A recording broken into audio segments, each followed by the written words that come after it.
Okay, good morning. I am still getting used to the new camera, so forgive me if I'm a little off. And I've got this lovely decorative bandana. I had a minor surgery. I had a mole removed. When you are in your 40s, they just chop anything off of you that looks odd. So I'm saving you from a row of staples that I'm sure you would prefer not to see.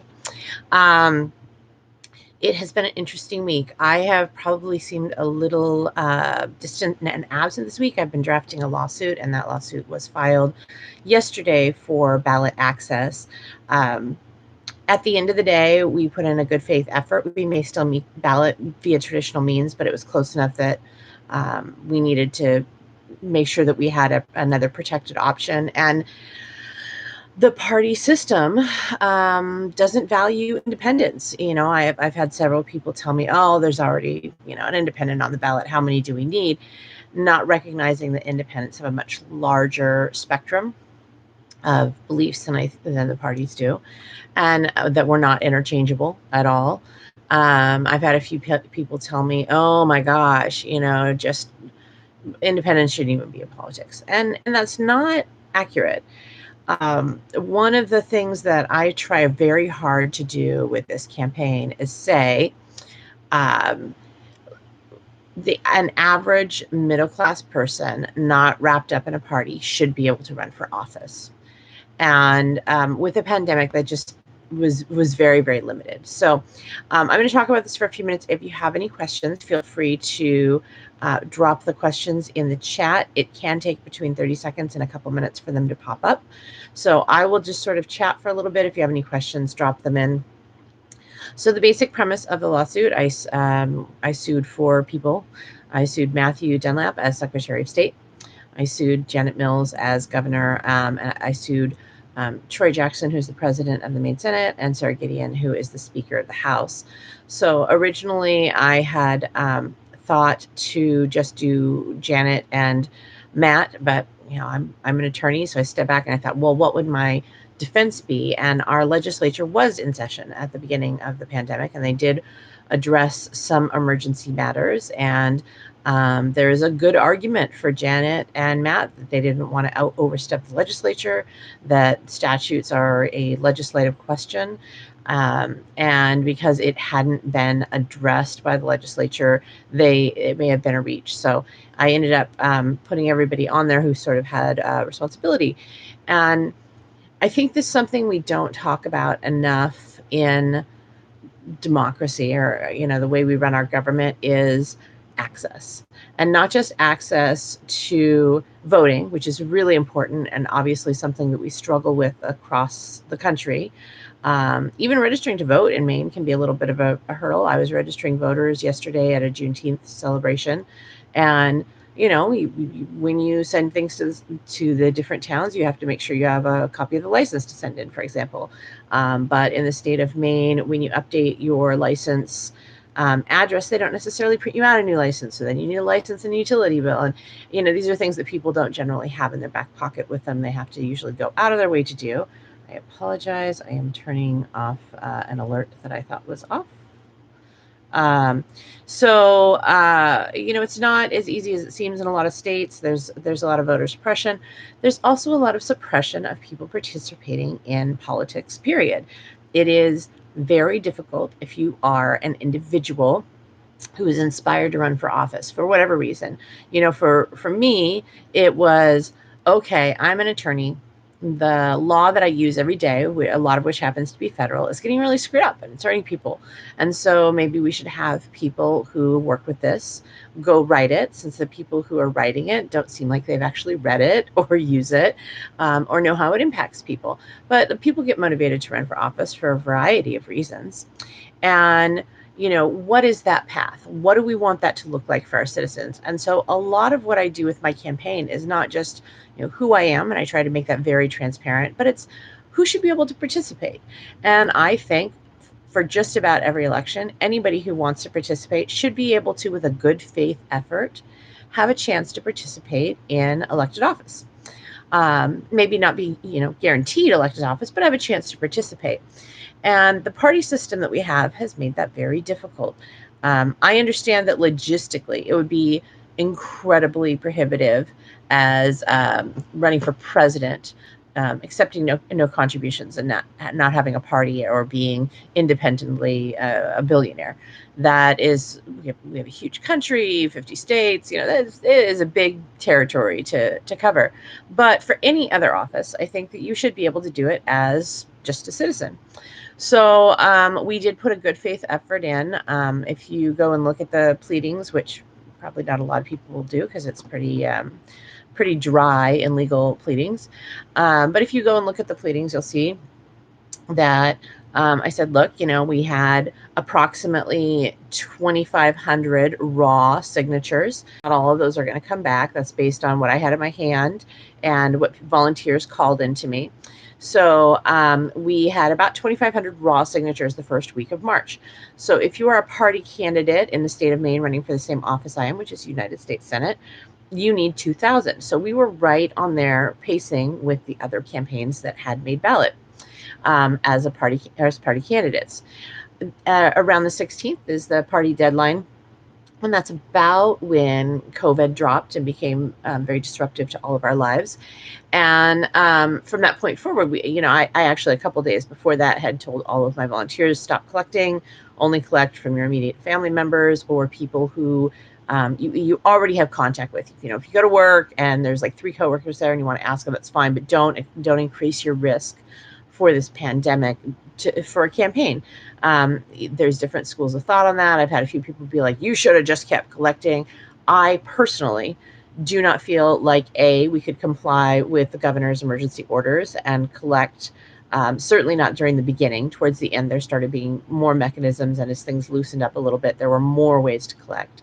But I also didn't feel like it was ethical or appropriate to ask candidates or voters or volunteers to put their lives at risk.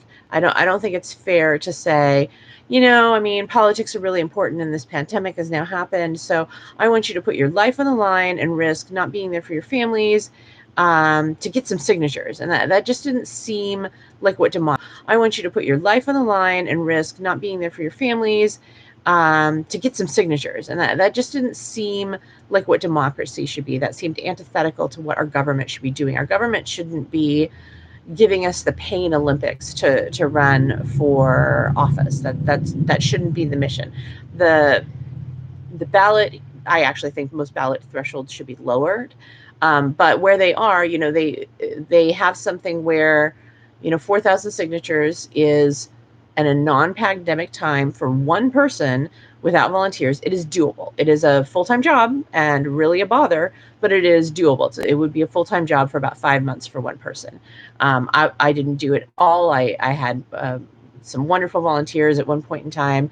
85 or more people were holding petitions, being willing to catch signatures. So, it was great that we were able to spread that. But if you went and looked at the affidavits, you can see how sharp the drop-off is. So, for example, Daisy was one of our volunteers. Daisy collected over 100 signatures prior to the pandemic hitting. And then after the pandemic hit and we switched into, we paused for a while. I tried to work with the Secretary of State. I called the governor's office. The governor never called me back, or never had a staff member call me back, which is pretty appalling. So after that, Daisy was able to collect precisely one signature because Daisy lives in a fairly rural community, although probably city versus town sizes. So Daisy lives up in Waterville. But, a lot of people just weren't going out. People weren't interested. And even driving around now, it looks like normal, but there's far less foot traffic. If you go inside of buildings, it definitely looks very different than it did during the pandemic, and we're still supposed to be following social distancing rules. So it is difficult to get those signatures. I noticed a huge drop-off. I used to be able to get a fairly substantial amount in any given day. I put a table outside my house, and I actually was in several locations, but outside my house was the most common because I had to work as well. It put a burden on a lot of people to be working. Like I was working, I was schooling my children, and I was trying to collect signatures, and usually those things didn't all occur in the same space prior to the pandemic. And, there are days when I would have a table out there for 5 hours. I would post on social media and I would get maybe one signature. One day I was able to get 16 signatures, but it wasn't sort of comparable, and it shouldn't have to be. We shouldn't have to be in a place where we're risking our safety to participate in politics. That shouldn't be what our system is built on. So, um, I I hope and I'm optimistic that we will be successful in this, because it's a really reasonable argument. We're not asking for anything nuts. I basically said, look, I collected as much as the party candidates by the party deadline. I ran a bona fide campaign. We never stopped campaigning. We switched to virtual, but a lot of what we had was already virtual. We're doing town halls and podcasts and virtual forums. I have an active, engaged campaign that did collect in good faith, and a pandemic hit, and the burden of the pandemic shouldn't fall on independent candidates. The logistical changes on that, I looked at the collection rates, and it was somewhere between 10 to 30 times more difficult to get a signature just based on collection rates during a pandemic than before the pandemic. And that's a burden that shouldn't fall entirely on citizens. I think it's easier to make excuses for it if you have a party, like, hey, you've got the structure, there's all these ways to overcome it. We did try to come up with several ways to overcome it. For example, because I am an attorney, I had access to what's called Bar Talk. So during the beginning part of the pandemic, and even now, although not every day, almost every business day, there was a 15-minute check-in for attorneys. So I knew that we were going to have a video notary rule. I'd seen the proposed language for the video notary rule. It seemed like it would work. I had a backup plan. We were going to print out 1,000 plus of the nomination forms and just have people video notarize and send them in and get it done that way. We were working on being scrappy and coming up with new and exciting ways to do it. Unfortunately, the video notary rule, for inexplicable reasons, explicitly exempted nomination petitions. So that was out. I mean, I still have volunteers who have forms that haven't been able to find a notary, and video notaries can't do it. So it has been, every time we tried to do something, we were sort of cut off either by a policy that was new, like the video notary rule that had exclusions, or the state not being willing to make a lot of accommodations. And we asked for a lot. I said, can I just get 8.5 by 11 forms? These 11 by 17 forms. Nobody has an 11 by 17 printer. Can I at least email it? That would at least speed it up. I can get it to people faster, save several days. They'll still have to physically mail me back a hard copy, and we'll have to have the notary issue, but that would take care of part of it. No. And that's something we should have anyway. Those 11 by 17 forms are very unwieldy. I asked if we could have, a one single-sided form that was just the individual voter. Here is the individual voter who nominating for themselves. You don't need to notarize if you are signing up to vote, so you shouldn't need to notarize to nominate somebody you're going to vote for. No. Can we do this electronically? No, we can't do it electronically. Okay, can we cut the number of signatures to the party candidates? No, you can't do that. So we went through just a series of seeking accommodations, and none of the accommodations were acceptable to the Secretary of State's office. And again, the governor didn't call us back, and the legislature chose to adjourn without addressing the issues. So we did continue to collect in good faith. I know that a lot of people have seen the social media posts where I was like, oh, here are, 20, 30 towns. Please, if you're in one of these towns and you're willing to sign, meet up. But it is very logistically burdensome to set up those one-on-one meetings. And people, miss the meetings. So running late, or your day exploded, or you missed a connection. It was, we needed about 50 to 100% more people scheduled than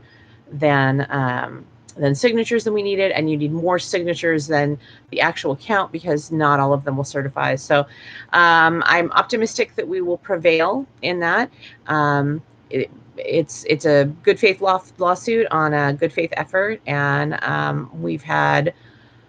I put in a ton of time to this campaign. We've had just some phenomenal volunteers that have really poured their heart into it, and I'd like to see us successful in showing that middle class people without a ton of money, without a ton of resources, do have the ability to participate in our democracy. That's what a democracy should be. We should have access to be able to participate without millions of dollars, without um, you know, thousands of people volunteering. And for a campaign that doesn't have structure, we have over 100 volunteers that have helped in some capacity in the past year, although we've only been officially collecting signatures since January 1st, because that's when you can. So, I mean, we've got a pretty big community support for this. So, we'll see how it turns out. There's already an order that's been entered in the case. I need to coordinate service, which is going to be a joy. I can't do that over the weekend. Civil service is generally not open. So hopefully we should have some results on that by Monday. I had a lot of time drafting that complaint. I'm a family law attorney. I do a little bit of criminal defense. So I am not admitted to the federal bar. I have never written a federal lawsuit before. If and when you do go read the filings, please be a little kind. It's sort of like a proctologist taking a whack at brain surgery.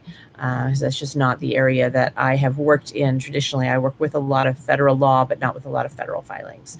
Other things that have happened this week, I mentioned that I went to Juneteenth. Portland had a wonderful Juneteenth celebration. It was such a nice community that came out. Everybody was wonderful and passionate, and there was great music, and there was wonderful poetry, and it was just fantastic to watch how supportive everybody was. I did not get over to the food trucks because I was helping register people to vote, but the food smelled phenomenal. So it was a really great event. I hope you had the opportunity to participate. It should be a national holiday day. We should be celebrating the fact that we don't have slavery in this country anymore in an official capacity. There's still some situations that do exist in this country that aren't too far off from it, but they aren't officially designated as slavery. If anybody has any questions, please type them in the chat. It looks like it's working, but we've had a few times where there isn't a glitch. Otherwise, I'm just sort of chatting away. There hasn't been a whole lot more that I have been engaged in this week, just because between parenting and going to events and writing the lawsuit, I have been pretty caught up. We did have there's I think one of the attorneys for New York, that is a federal attorney, maybe having a resignation / I'm not quitting debacle that went down last night. I haven't seen all of the details on that. We have a lot of things that are drifting us towards fascism. We're actually probably already in a fascist or quasi-fascist environment. I keep an eye out on those. Don't lose your anchor. Don't lose track of normal. Be careful of our freedoms of speech. Be careful of our freedoms. Guard those. Make sure that even if it's just little things, like speaking up to neighbors, when you see discrimination, when you see people not questioning authoritarian moves, being polite leads to oppression, and it is polite to talk about a lot of injustice. One of the things that I said earlier this week is it's polite to talk about racism. It is polite to share that it is not appropriate to subordinate entire groups of people. That it is a polite conversation to have, because you are leaving people out of a conversation if you think that is appropriate. And you should be telling people that is socially reprehensible behavior, even if those aren't the words that you use. So it is polite to stand up for democracy. It is polite to make sure that your neighbors, your friends, or even a stranger is not oppressed based on something inappropriate. It is perfectly acceptable to discriminate against somebody for being a jerk. It is not acceptable to discriminate against somebody for something they have no control over, or for simply standing up for basic rights. So I haven't seen any questions. I've been chatting for a bit. I really could use some caffeine. I didn't have time to grab my tea before this. So I will see you back on Tuesday. If you have any questions, you can ask them on social media. And I hope you guys have a great Saturday. The weather looks wonderful. hopefully a little bit less warm for you than it was yesterday for us. It was in the 90s. It was pretty warm. So I hope you all have a great morning. And if you have any questions, find me on social media. If you'd like to volunteer for the campaign, you can send me a direct message. You can send an email through the website. If there's anything that we can be improving or doing to make this more accessible to you, please let me know. And I will talk to you all Tuesday.